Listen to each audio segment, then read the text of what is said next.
rural sports is an example of this. They are a key part of the rural way of life for participants and non-participants alike. They're responsible for 26,000 full-time equivalent jobs and perform vital conservation work across the countryside.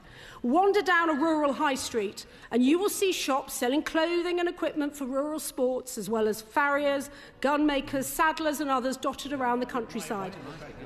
A careless policy on rural sports will have wide-reaching impacts across our rural communities. And on the subject of trail hunting, we'll hear about this afternoon. It is a long-established and specifically permitted by the last Labour government in the Hunting Act as a humane alternative to fox hunting.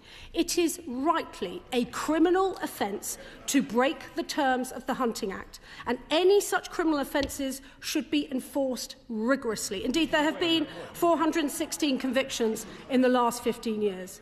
Labour MPs need to be able to justify why a blanket ban should be imposed instead of tackling those who actually break the law.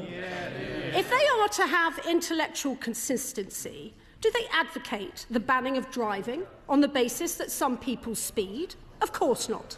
It should be about the effective enforcement of the criminal law their predecessor as a Labour government brought in. Rather than tackle the issue of policing and enforcement, the government wants to impose a blanket ban. And they are doing this. Let's be clear-eyed as to why they're doing this. They are doing this because the Prime Minister is weak, his cabinet is circling, and his backbenchers are revolting. The government needs to throw...